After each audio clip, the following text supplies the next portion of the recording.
Welcome to the Tactical Business Podcast. I am your host, Wade Skalsky, and today we're speaking with Mark Glavin of Fox Valley Shooting Range. Mark, how are you doing, sir? Great, very well. Thanks for having me. Oh, love to have you. I always like to talk to brick and mortar people because I believe that's a very important part of the two-way businesses, and so I'm excited to chat with you about that. But before we get going, I know you're in Illinois, and so how's the weather out there? Everyone in the country right now is having a cold snap, so you guys are used Yeah, to it. yeah. Cold snap. We said it was rather warm a week and a half ago. It dropped down to rather cold. Got a little snow this morning, but they're saying by end of the week, early next, it should be back in the upper 30s, 40s. So Yeah, well, we're getting we're snow on our way. we're getting snow in Virginia Beach, so everyone is panicking. So, Yeah, but it's all we don't get good. that very often. It's all good. Well, I'd like to start with, how did you, what's the origin story of how you got to where you are now? Like, you're in the two-way business, but I'm assuming you didn't start there right in your first gig. Like, how did you get to where you are now? No, no, I'm working on my third career. The last one I spent 25 years in the recycling business, metals refining. That rolled up in, we merged in with a big privately or publicly held company, and the corporate world ate me up and spit me out, and I was never so happy to get out of that. So about 8 years ago, I hated it, hated my corporate gig, and got to find something else to do. I started looking around what to do, how to do, and I couldn't stay there. And I was shooting with my wife and my mom. Got her shooting, and my wife started shooting me. So we're at a gun range, and we're leaving, and they had a great time. And they said, "Oh, you got to bring me back." So what do you want? I mean, you're grown women, you can go by yourself. And they're like, "Nah, I really didn't feel too comfortable there. Wasn't really into this." And I was like, "Yeah, yeah, gun ranges are run by jerks, and that's just the way it is." I was thinking, why? Why is that? It's a retail experience. So I started looking around and went to a couple of seminars on how-tos put on by the National Shooting Sports Foundation and the NRA, and said, yeah, this might work. Put a business plan together, see if I could make it work financially. And believe it or not, less than a week later, I got fired.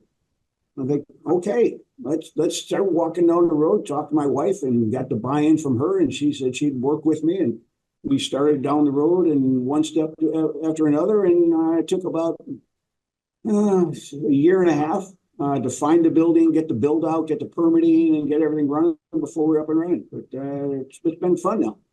That's the universe telling you, hey, it's time for a change. You had the plan ready to go. And how long ago was that when you opened the doors? We opened July of 18. So we're just coming up on 7 years. All right, so it's July 18th. You're about a year before all the nonsense hits, or so, a year and a half maybe. And so, what was that first year like before COVID hit? Right, like did it Well, go according to plan, or what were the bumps and bruises that you kind of took during that time? it kind of, I mean, going from two completely different industries, knew nothing about retail.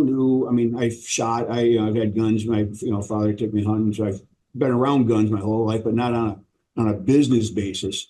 And man, it was like being fed with a fire hose. It was long, it was hard, it was great though.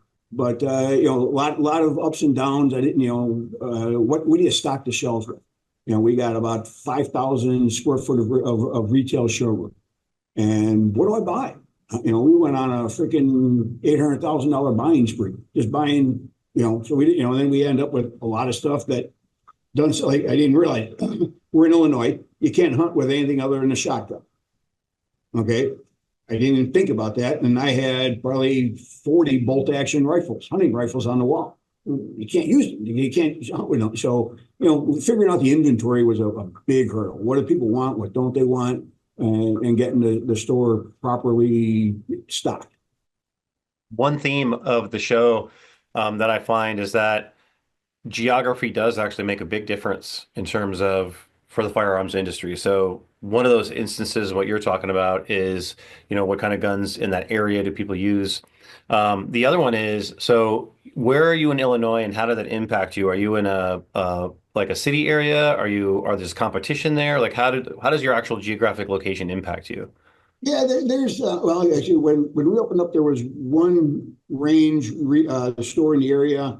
Oldest guy, he's been there since the early 80s.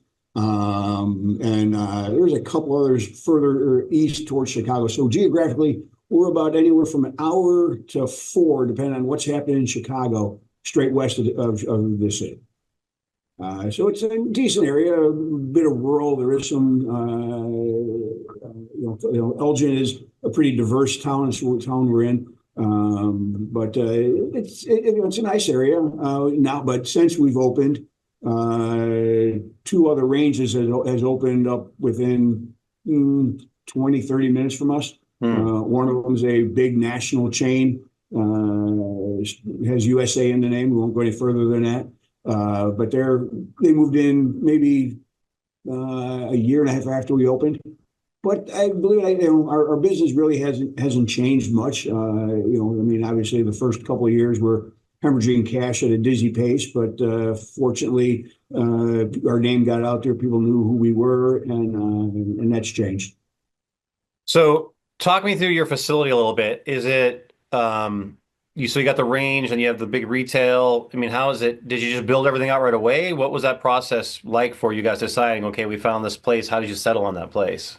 Yeah, we built up completely. Pretty much the way it is now is the way it's built. So we got 14 lanes, 25 yards, about 5,200 square foot of retail, and then two training classrooms. And do you feel like you've grown into the space, or do you feel like you have enough space, or how is that in terms of from a logistics standpoint? Um, Realistically, I think we have too much space. Hmm. The retail is bigger than I think I need. Had I done it again, it probably would have been a little smaller. I maybe see if I can't.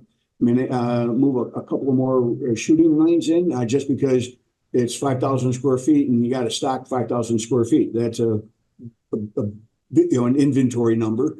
And I think now our challenge is going to be is to find different items, diverse cross of retail items that people will want, that we can stock the shelves with. You can't have the exact same 500 selections of range bags. Right. You got to switch it up a little bit, and we're working on that now. And finding new lines to bring in all the time. Like we didn't go to SHOT Show this year. We had some family issues come up, but that's a great place to find the new upcoming products. Yeah, I was hoping I was going to go to SHOT Show this year. It didn't end up happening, but I think that's my plan for next year. All right, so you're in business for about a year and a half. COVID hits. What happens? COVID. Yeah. For the gun industry, it was good. Like I said, we were open in 18. We're losing money at a blistering pace. March of 21 or March of 20 was the first month we actually were in the black. And then COVID came in, and right after that was the riots, the Rodney or George Floyd riots, and people were coming in scared shit. I don't think it's right. Yeah, Scared. it's They fine. didn't know what It's to fine. do. Hmm. They didn't know what to do. They were scared. Had a guy came in, was bug-eyed. He looked around, like, man, you have a lot of guns here. I'm like, oh, gun store. He goes, I need two pistols. What are you looking for? I don't know. I got home from work today. My wife told me I need two pistols. He had a FOID card. In Illinois, you require a firearms owner's ID card to buy a gun. So we talked a little bit, and his wife came in, and we fitted up for a couple of handguns, and never touched a gun before in their life. So we gave them some training schedules and begged them to please come back for some training, which they did. But yeah, it was crazy. We were deemed essential, but we voluntarily took a 2-day hiatus just to clear the decks. We had guns with 4473s attached to them, stacked in every corner of the office we could find. So we had to take a couple of days just to straighten everything out, get our wits about us, and open back up. And didn't miss a beat from there. It was, I hate to say it really hurt me personally to see my business thriving and the restaurants down the street are closing up daily.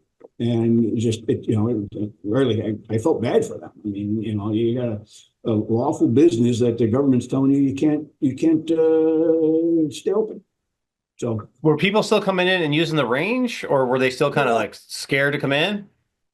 Some people, I mean, we had, people come in with masks on. Had a couple of people come in. One guy came walking around with a freaking full face power respirator. Hmm. So everyone took it their different levels, how they wanted to handle it, And Hmm. I my customers, I didn't require masks. I by law I had to put a mask required sign on the door, but I'm not going to tell you how to live your life. You don't tell me how to live my life. I told our customers, we're going back to old school civility. You don't cough and sneeze on me, I won't cough and sneeze on you, and we'll go home happy. So you come out of COVID, you kind of got the inventory scenario fixed.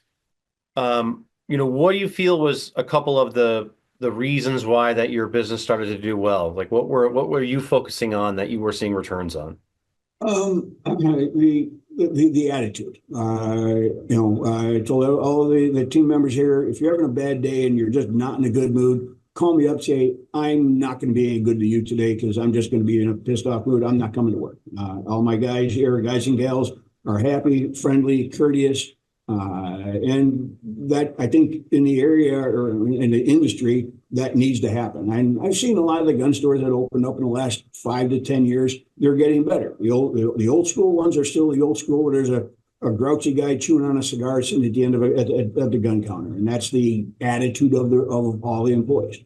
I feel if me and my family, it's a family business, portray a positive, outgoing, upbeat personality, that's the way that bleeds off into our to our team members. And people have found that it's a friendly atmosphere. You're not going to find a grouch. You're not going to find anyone talking down at you. If you don't know nothing about firearms, great, we'll teach you. And it's not going to be, you don't know the difference between a Glock 19 and a Glock 17. We don't hold that. Like I said, it is a family business. When I started, I asked my wife if she would help me out go through the motions, and we've been together too many years to count. She said, "Yeah, I'll walk right with you." And then my oldest son came on board, and followed shortly by my youngest boy.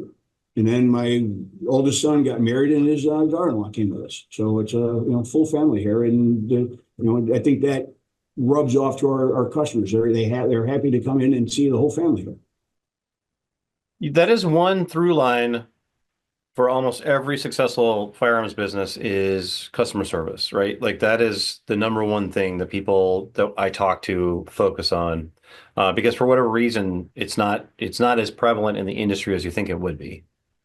Yeah, and it should be. I mean, the customers are the only reason we're here. So you have to go above and beyond, and because if the customers stop coming in the door, that's not a good thing for a retail business. So how did you find your people, right? Because I know labor is it's a big challenge for a lot of people. If you hire the wrong people, it's going to cause you a big problem in your business. Did you kind of like know people personally, or what was the process that you found for hiring people? And is it different now than it was when you started? No, I mean we've built a phenomenal team here. We are so lucky that we have the team we have. And it's just, personality. We're going to come in, someone comes in for an interview. I don't care what you know about firearms. I don't care what you know about retail. I sit down. Well, my oldest son is taking on that task anymore, but sit down and have a conversation with him. Just an open conversation about how a conversation like this. How's your day going? What are you doing? How'd you get here? And if they're nice, open, happy people, we can teach them the guns. That's the easy part. You can't teach, you can be at the start very young to teach somebody to be a good, honest, open person. And that's what we look for. It's the knowledge base of the firearms industry doesn't really matter. That can be taught. Well, at the end of the day, you said it, it's a retail business, right? So you just have to have core principles for retail. All right, so you've got your people going in, you're doing well. Walk me through a little bit about your training program. How does that work with the retail side? How does that work with the range side? Is it big? Is it little? What are your thoughts on that? Yeah, well, we do the standards, concealed carry, the renewal permits. Once we started doing the concealed carries, we had a lot of people coming in, especially during COVID, buying a gun, going through the concealed carry class, strapping a gun to their hip, and thinking they have any reasonable ability to use that in a defensive scenario. So we started a defensive pistol series, 1 through 5. One teaches them basics. How do you get to your concealed weapon and draw it from holster properly and safely? And then 2 goes on to engaging multiple targets. 3 will go on to moving and shooting, engaging multiple targets, all the way on out to 5, which is, and we're working on improving that, but more of how do you clear a house? We have a mock doors set up on the range to teach people how to open the door and pie through the door to clear the other side of it. So working on more of those. Just started, interviewed a gentleman yesterday. In the springtime, we're going to start more long range classes. Here we're only 25 yards, but about an hour away, we have a 600-yard range. So I want to start teaching people how to reach out and get out to, 600 yards is moderate, but it's, in Illinois, it's about as long as you're going to get. The classroom, the training's doing well. It can be better. What I find is that you have to change it up. So we have a defensive 1 through 5 series, which did really well. But the people in this area that want to learn that type of skill have learned it. So now the classes are falling off because all my customer base that's in the area that want to learn how to pie a door into, and enter a room have already done that. So now we're changing them up, trying to come up with different classes. We did do what worked out really well is red dots. Optics are becoming extremely popular. So people never use them. So I teach them how to shoot with a red dot.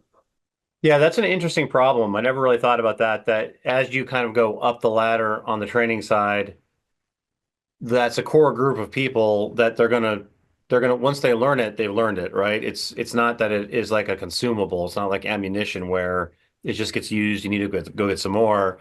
That is something that it's a learned skill. So I never really thought about that problem, especially if you're in a geographic place with a limited population of people. Yeah, I know at our range, I mean, I'm in Virginia Beach and you can't, there's a million, everyone here is special forces or something, right? yeah, And so but when they throw a defensive shotgun class in my range, same dudes show up for it every single time, right? So it's just a core group of people. yeah. And it does, the training classes do bleed into the retail side.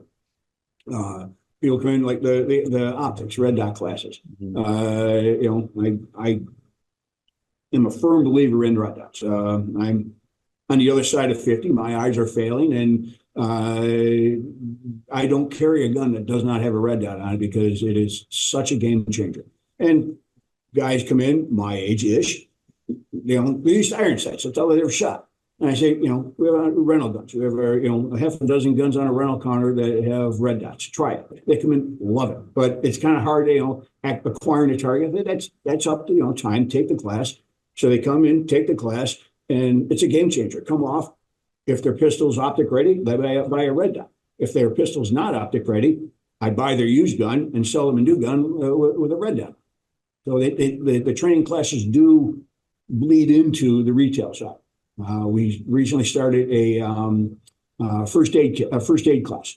We tell them in the concealed carry class, God forbid you ever have to use your weapon in self-defense and you have to put a hole in somebody. It is you should try and stop that bleed and plug that hole till the professionals show. So we have a training class, stop the bleed, how to put a tourniquet on, how to apply a chest seal, how to pack a wound. And they take the class and come out and walk over and buy IFAK kits. It works out well. And now you have somebody that has a concealed carry permit, has the ability to defend himself, and he's driving around with a first aid kit in his car. God forbid he needs to use it. He has the ability to, stop the bleed for time for the professions to show up. Yeah, and there's the synergy between those three things, right? So you've got the class to the retail, and then they like their new gun, they got to shoot it, they go to the range. So it's, you've got this all those things are working together. Yeah, Um, and then walk me through a little bit about this Bullseye League that I see that you guys are running. How did that come to be? And what, is that something that's a profit center for you, or is it something you guys just do for fun? we started it off to fill the gap in the summer months. So in retail and firearms, we're after recreational dollars. In the summertime, we compete against the golf courses, the swimming pools, the baseball fields, all that stuff. On the winters, it's the ski hills and the movie theaters. So the summers slow down drastically. So we use it as a way to get people in the door, utilize our range that's there, ventilation's on, it's not making any money if no one's in it. And it really it did well. We started, we used the same targets that they use during the leagues. We started selling them in bulk packs, and the guys would come in when they're not, and they'd take those targets to practice on. Our sales of target 22 pistols jumped probably 10%, 15%, for the league. In fact, went through the summer, and then the guys that did it, it ended up in, I think their last was September-ish. They were begging me, can we please do another class through the wintertime? Pick your slowest time. I don't care. Wednesday afternoons from 2 to 5, whatever. The slowest time your range is. Let us do another one. So we did, and it's the same group of guys, but I think we upped it to 6-man teams, and last time we had eight 6-man teams. So it's about as much as we can get in the time slot with the 14 lanes we have. Now, does your range is it on like a membership model, or is it on like you pay monthly, or is it on where you can do by the hour, or both, or how does that work for you Both, guys? both, Both, yeah. both. Yeah. So we have two memberships. One is you get free range time 7 days a week, and the other one is Monday through Thursday. Pay a couple of bucks for it, a couple extra bucks to go 7 days a week. But it's really nice in the wintertime when we're big because, now on the weekends, we'll have a half-hour wait for a range 10 minutes after we open until an hour before we close. Mm. So if you have a membership, you can go online and reserve lane time up to a week in advance. So that's really a good draw. So there's a lot of moving parts now. I guess you did have the classes and the range right out of the gate, right? Yeah. If you could go back now and say, okay, I know you said you'd have less retail space. What are some other things that maybe you would change about, or that you did change from the beginning to now, if you could go back in time and change? I mean, there's some building layout changes I might have made. There's an area above the range that could have been used for a members lounge or something else, but the ceiling heights, they made the ceiling in the range 12 feet tall, Hmm. but really it doesn't need to be 12 feet. If it was 10 feet, it would have been just fine. Then I would have been able to utilize the space above it. That type of thing. Probably would have been the biggest change. In classrooms, we had 3 classrooms at the beginning. Found out very shortly we didn't need them. It would have, changed the classroom layout a little bit. But that's about it. Did you build the building or did you buy the building? No, I bought it. I bought So it. it's a Okay. condo building. There's a Got it. martial Got it. arts studio, Hmm. and it's a condo type of building. So, do you guys have any plans for expansion? What's your guys' plans for the next 2 to 5 years, do you think? Not really. I did look at an outdoor training facility about 2 hours away, but managing 2 facilities that far apart, it would have been. I would have had to have hired a complete management team for it. Just too far for us to do, as me or my son to run in. Being just that far apart. So I'm thinking, at least for me, I'm content where I'm at. My boys, hopefully, if they want to, either revisit the outdoor range or expand to another location, I would support them 100% if they had that in them. To be honest, I'm on the other side of that. I'm trying to figure out a way to not be here 6 days a week and let my kids take care of it. Well, I mean, it sounds like you kind of have a system down for it now, right? Like everything just kind of runs, the way that you're you kind of try to dial it in that way so it almost runs itself with your team. And that's the dream for everybody, right? So that the team knows what to do. There's a system that we run. We do Yeah. this, So when go back to COVID, my son says to me, gee, Dad, you built a family business, and now we're all here all the time, and we're never going to be able to take a family vacation again. And I think, well, we'll work it out. And shortly thereafter, my this was early on in COVID. My wife tested positive right after we had a family dinner. I said, okay, guys, well, let's play by the rules. Let's see how this, again, this was early on. No one, we didn't know what it was, how bad it was going to be, how whatever. right. So I said, go home. We did some scheduling changes, called up some people, and filled in some shifts. And 10 days later, we went back to the shop, and merchandise was on the wall, cash was in the bank, and the team stepped up and it ran. None of us were in the building for 10 days. And to be honest, there's a little catch up on emails and phone calls and what have you, but the business ran. And I think that goes to the team you put together. So, anyone starting to arrange, you have to put a lot of effort into getting the right people in the right spots. Yeah, 100%. And it must have been really exciting for you though to have that happen because that sets the precedent. Oh, maybe we can systematize this. Maybe we can get this done. Yeah. And early 22, the whole family buggered off for a week and a half cruise to Alaska. It was great. Nice. I love Alaska. That's one of the two places that I would go back to are Alaska and Kauai. Like those are the two places I would go back to. 100%. I agree with you on both of those.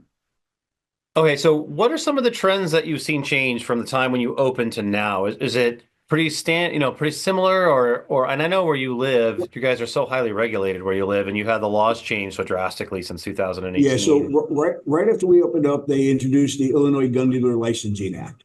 So that now FFLs are regulated by state police as well as ATF. So that changed a bit. What really changed is when they did the assault weapons ban Hmm. in January 9 of 23. The list of weapons that the governor deems assault weapons is extensive and illogical. So a lot of our guns have changed. We have 1022s that have a thumb hole stock are deemed assault weapons. They can't sell. Well, you can't sell an AR, right? No. It's So insane. any That's insane. semi-automatic rifle that has a detachable magazine and either any one of these attributes, a collapsible adjustable stock, pistol grip, foregrip, or barrel shroud, irrespective of caliber. So a Ruger 1022 with a pistol grip you can't have. So Uh, my Mossberg tactical shotgun you can't have. yep, but a Ruger Precision and 6.5 Creedmoor bolt gun that can reach out 3/4 of a mile and do damage is completely fine.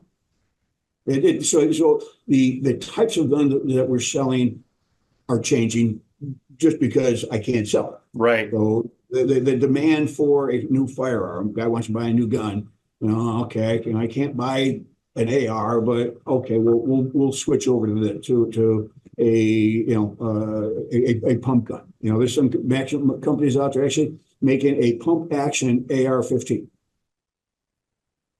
and that is completely legal. Yeah. So people buy those. So that's changed, and unfortunately, the way things happened, it didn't get taken. The Supreme Court did not pick the case up in our last session, but thankfully, the happenings of the last couple of days, I think the Second Amendment legislation, at least on a national level, will get better. Whether that's going to happen on a state level, everyone's that's a good guess. And unfortunately, the fine state of Illinois is not very two-way friendly. No, it's in some ways it's worse than California. Really, It's insane. I think you guys they have a 10-day wait. We have a 3-day wait. But Yeah, but I think you can buy an AR in California, I think. yeah, but they don't allow you to have a pistol grip. So manufacturers started putting a little blade of plastic behind the pistol grip so you can't get your thumb around it. I said it's the same thing. It's a workaround. Yeah, yeah, yeah. No, But and even those are not compliant in Illinois. What about on the retail side? So, like on the customer side, are you seeing a more diverse group of people politically, or, I know that some other people I talk to, at least in different states, they're seeing much more newer gun owners coming in, much more non-traditional gun owners coming in. Are you seeing that on where you guys are Yes, at? completely. It was nice since the COVID thing and everyone getting crazy and a bunch of brand new gun owners got into the industry. And I would say probably 30% of those people never bought a gun or never bought another gun and never used the gun they have. But 70%, 75% have come back here time and time again and didn't even, I've had a lot of customers that never shot a gun before in their life. And now they're here at least once a week. And so, I see a lot of new people coming in, a lot of women. Women are becoming a bigger and bigger driver in the industry. So we're getting we have a lot of women's groups. We have two women's groups that meet here the first Thursday of every month and the second Friday of every month. They take one of our classrooms, have an hour-long discussion on whatever the topic of the day is, and then they go to the range for an hour. We're seeing a big diverse spread of clientele. I'm encouraged by that, and the reason is because I think that's going to expand the political power of, from a grassroots level, because I think the more that people are exposed to the two-way community, the more like, oh, these are actually real people, and it's a nice, supportive community for the most part, versus what Yeah. people think it is, right? Oh yeah, a lot of And people like first time shooters come in and say, "Oh, well, it's not a bunch of hillbilly hicks, flying rebel flags and carrying guns over their shoulder, walking in the door." That's what they perceive because that's the perception that the media throws on the Second Amendment, and they realize that they're just regular people having a good time. It's but even very those stressful. even those hillbilly hicks were my people, right? They're the nicest people in the world, They right? It's are. just like, even if They're they, good people. and that's the thing is, like, there are a well-run range. There are very few other places in society there you'll find strangers be more supportive to you and your safety. Yeah. And everyone's looking out for you. Everyone's watching out for the next guy, making sure everything's safe on the range. And you're right. You go to any shooting facility, whether it's an indoor range, track field, skeet field, long distance range. You've never run across a mean person or someone that has a chip on their shoulder or not willing to help the new person figure out, what's going on with my gun. Why is it not performing right? Or, what am I doing wrong on missing this target? Everyone is more than happy to help out. Well, and one thing I love about ranges too is that they allow, especially ones where you can rent guns, is that it allows you to figure out what your gun is. Because if you buy a gun that's not a good fit for you, you're not going to shoot it. If you don't shoot it, you don't become safe with it. If you don't become safe with it, you don't become comfortable with it. If you don't become comfortable with it, you're not going to carry it. And so, Yeah. a place like yours with a brick and mortar that allows someone to find what their gun is, I mean, that's a great asset for why brick and mortar ranges are so important. Yeah. We have probably 100, maybe 110 guns on our rental counter. And the way we do it is it's a $20 fee, gives you access to every gun we have. So you can take and swap out, start with a SIG and see if you like the SIG, go to a Glock, go to a Smith & Wesson, go to a Springfield, find out which one fits you and before you end up buying it. Yeah. You're right. You buy a gun, you don't like it, you got a used gun, and a used gun is just like a used car. You shoot it 5 times and don't like it, well, you just took a big hunk of the percentage off the value of that gun. Yep. So, we definitely encourage people to get on the range. And another thing we did, the way the range is set up, we have 2 private bays that walls, floor, and ceiling are bulletproof and ricochet proof. So once you've taken our concealed defensive pistol 1 class, or have demonstrated, law enforcement prior experience that you can draw from holster, we allow people to draw from holster on those 2 ranges. Oh, wow. Yeah, and that's no place allows you to draw from holster. I've never even Uh, heard of that. yeah, and it's great. Because it gets Walk, the people, the new walk, ones that walk go. me through how you did that. I mean, does that infect your assurance or like, or how No, did, no, it's just because of the bulletproof and the ricochet part? again, you're on a private base, so you're the only one there. The walls and ceiling are bulletproof. The floor is lined with a ballistics rubber. So if and knock on wood, it's never happened. But we allow, again, you have to demonstrate that you have the ability to draw from holster. Not looking for speed, not looking for accuracy, just you can get to your handgun, get it out of the holster, and press it forward safely. And once you've demonstrated that, we allow people to draw from holster. And obviously, we give you an ID card that lets the range staff know that you have the qualifications to do that. And we put a lot, extra eyes on you, make sure that everything's going smoothly. And 7 years on, we've never had an issue with it. That's a competitive advantage for sure. Yeah. Because And people come here just because of that. I've never even heard of that. Like I've interviewed a lot of people for gun ranges, and I've never even heard of that. I think that's genius. Yeah, well, again, that we've so far we've never had an issue with it. Insurance company, the insurance is not astronomical. I'll be honest. I'm was pleasantly surprised starting this how, in my opinion, reasonable insurance is for the gun range. Well, and especially since over time, if you don't have any incidents or problems, obviously that gets better. Did you have that range from the beginning? Yeah, The whole drop? Wow. And was that your idea? Who had that idea? it was by happenstance. So when we laid the building out, we can get 12 25-yard ranges in. But then the way the building lays out, there's a 12-foot area that we can only get about 40 feet because just the way the building's laid out. And I thought, well, wouldn't it, it's an odd little corner. And so we'll just split it down the middle and we'll make two 6-foot wide private bays.